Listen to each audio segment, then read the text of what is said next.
Hey everybody, how are you? I'm actually popping in with just a short message about sort of talking about some current events and how that is playing into the energies that are incoming for the coming year. It was kind of a tough weekend, no matter where you were in the world.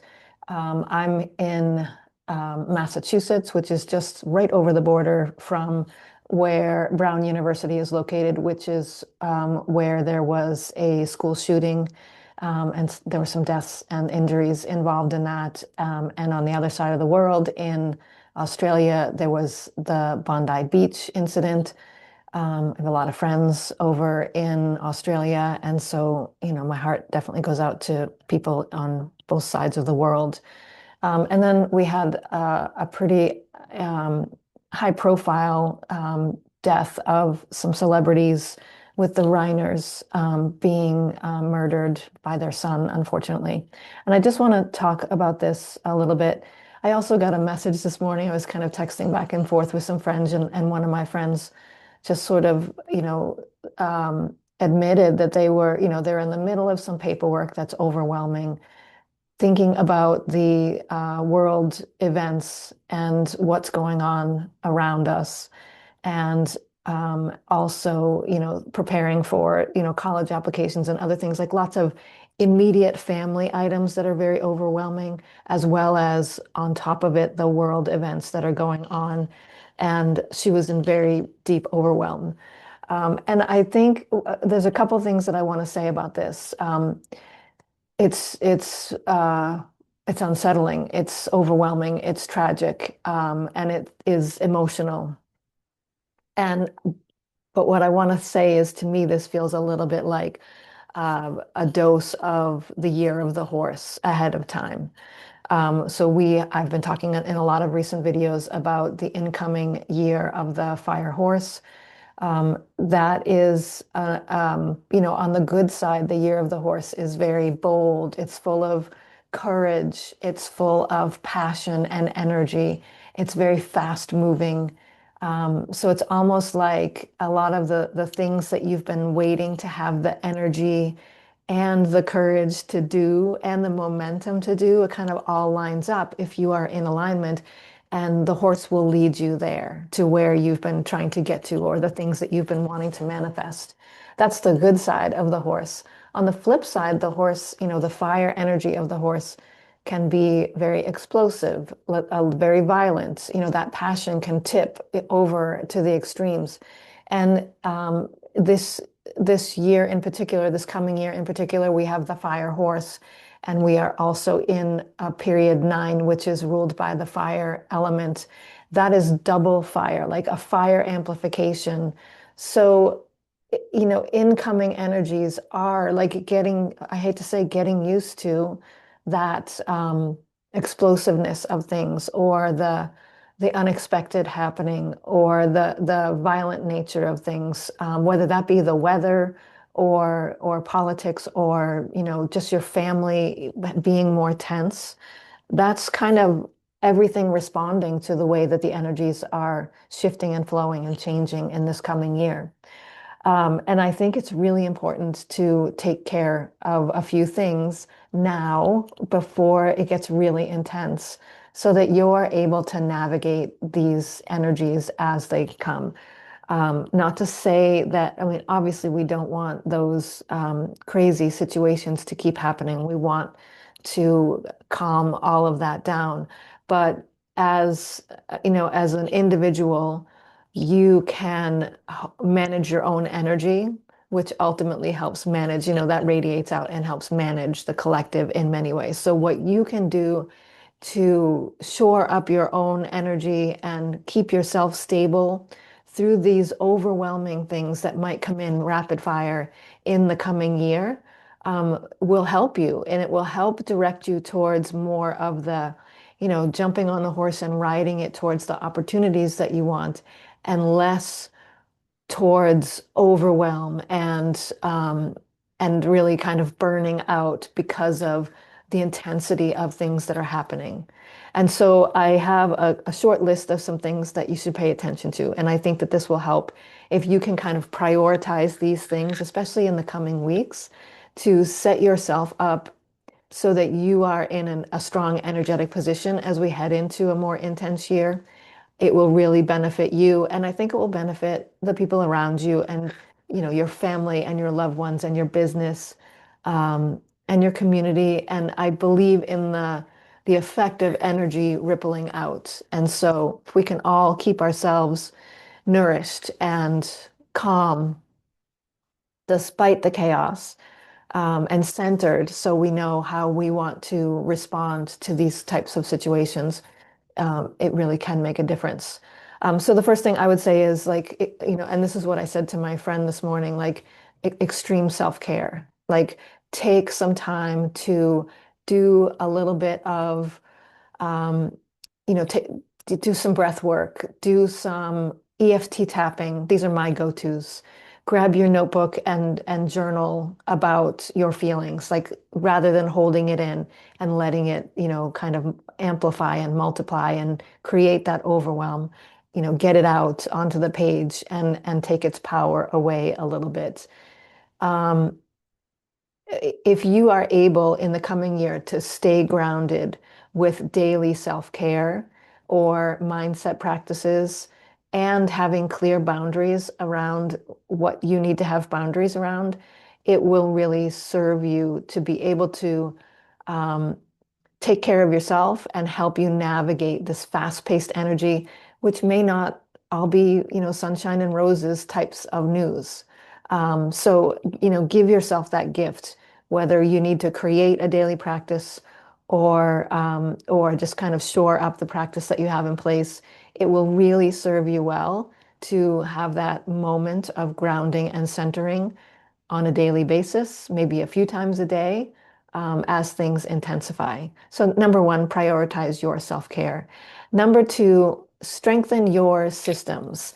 And I say that in relation to kind of in terms of business, but this is really about automating, delegating, or streamlining, letting go of anything that you can in your home, in your personal life, in your family, in your business. So, on a personal level, in terms of like streamlining our home and making it easier, we've been doing a lot of layers of decluttering in the last couple of weeks, which I think will create ease in the home and will give us more energy back to use for the intensity of the coming year. And it will also take things out of our way that might be slowing us down otherwise. In terms of business, I think this is a really important one and one that I'm definitely aware of as well.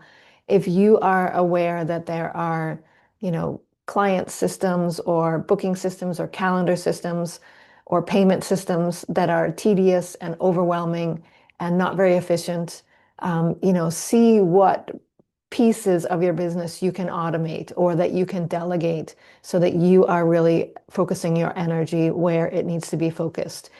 One of the important things about 2026 and the year of the fire horse is that it's going to move fast. Like it's going to be fast and the opportunities are going to show up and you can either, jump on the horse and ride towards it, or you can get left behind and in the dust. And if if your systems are streamlined and supporting you, working with you, you'll be able to move more quickly, and not get so overwhelmed or burned out in that process of getting to that destination. So strengthen your systems. I think that's very important. And then the other thing I would say that's really important is to clarify what your vision is for the coming year. What is it that you want your big goals to be? Um, and aligning with that clear picture of what it is. The other day when I led a workshop, energy forecast workshop, which was talking about moving from the year of the snake where we are now into the year of the horse, we did a clarity exercise where we looked at the 9 different life areas that we assess in Feng Shui. And I'm going to give those to you because I think it's a really powerful practice especially at this time of year where you just kind of look at where you are in each one of those 9 life areas and maybe come up with some, ideas on what you want that's going to look different in the coming year. How do you want to change? How do you want to shift? How do you want to up level? So those areas are, your career or your work, um, the helpful people that you have in your life, the creativity that you feel in life, relationships, fame, or your reputation, or what you're recognized for, wealth and abundance, family and friends who are like family, um, wisdom or higher learning, and also health and well-being. So, jot those 9 life areas down and kind of give yourself a rating for where you feel like you are in each one of those areas of life. And if some of those parts of life feel like they are lower or less fulfilling or more of a struggle, then those are areas where you know that you can focus your energy and attention on in the coming year to kind of bring life to that. Yeah, I think that that's a really powerful thing to do. And of course, the last thing that I would say to pay attention to as you move forward is like really taking a look at your home. And this is really powerful to do after you have done that clarity session where you sort of assess what the 9 life areas are and what your goals are and what your challenges are in each of those and what you'd like to shift or change or up level in each of those. And with that clarity, you can look around your home and see if your home is helping you to support those parts of your life or whether it is holding you back. So, and I think that this is a really important thing to consider, especially this year. 2025 was the year of the snake, which stays with us until February. And then we move into the year of the fire horse. We're in kind of a transition point where there's a little bit of both energies going on right now. But that year of the snake was really all about inner work and inner evolution. Excuse me. And if you think about the snake, the energy of a snake, in order to grow and expand, the snake literally has to break out of its old skin. Like it has to break apart. And it's very tight, it's very uncomfortable, and you're left very raw and open after you've left that skin until the new skin gets tougher. And that's kind of what the energy of the snake year has all been about. So, on an internal level, and I asked this at the start of the workshop the other day, I asked whether or not, ask yourself this, how many people on the call felt like they were a different version of themselves now as opposed to a year ago? And ask yourself that question, like how are you different, or how are there might be parts of your life that are completely transformed or unrecognizable to the you a year ago. Maybe you have left a relationship or left a job or stepped into a new venture or maybe like done some inner work that has really healed a lot of things.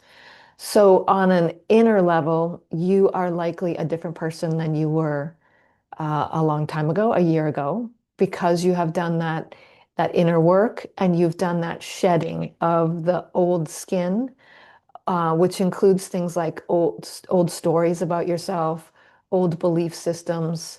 A lot of that has like illusions that we may have had about life. We might be seeing things a little bit differently.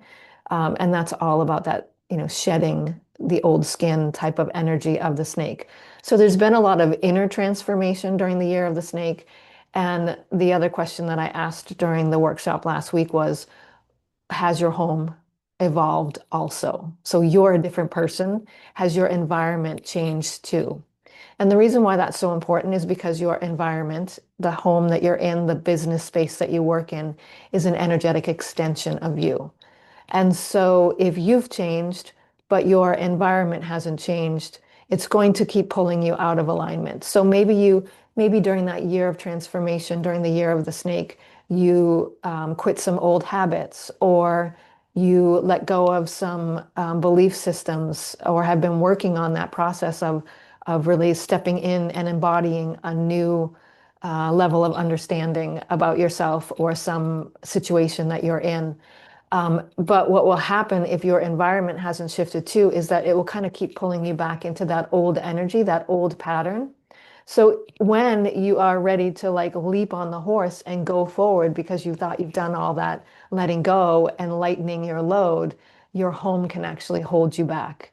And this is, I've worked with a lot of people this year. Like it's almost like there's been this foretelling of what the energies were going to be doing because a lot of the people that reached out to work with me one-on-one this year were feeling like they were very happy in their life and they used to love their space, but they just don't anymore. And there was something about they felt very stuck at in their home, or it felt blah, or they just couldn't figure out how to bring it into alignment. Like maybe they had bought a few new pieces, but they couldn't make it all like gel together, the old and the new. That's been a lot of what I've been working with. And I think that that's kind of a little bit of an evolution where what people had actually been through was like, you moved into this home 20 years ago and you're a different person now, but you decorated the home 20 years ago and nothing has changed since. And so your energy has shifted, but the energy of your space has not. And you start to get this like disconnect feeling where you just don't feel comfortable at home, or you don't feel comfortable in parts of your life, or you just feel kind of stuck and like you're in jello and you can't move forward. Um, yeah, or a lot of people who like really transitioned out of like left a career that they've been in for, decades and they thought was going to be their path forward. And then like the year of the snake, things just broke open and were revealed and they left that lifestyle. But then, things like the clothes in their closet no longer represented who they were because that was not the type of costume that they were putting on anymore for their day-to-day work. And so that needed to evolve.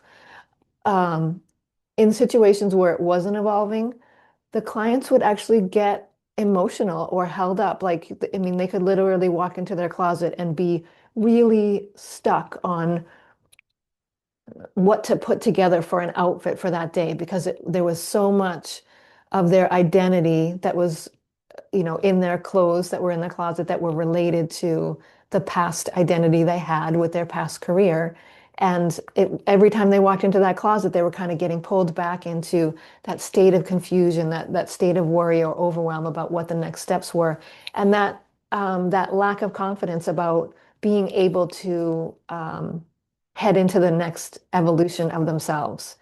And so it's really important to take a look at your environment and the space that you're in and make sure that it is evolving with you and not keeping you stuck in old energies and old patterns, and not pulling you backwards, especially in this coming year of the horse. That 2026 energy, again, if you are in alignment, this could truly be the time where your energy, your momentum, your passion all lines up and you're able to create and attract and manifest in a way that you never have been before because the energies of the year can be supporting you.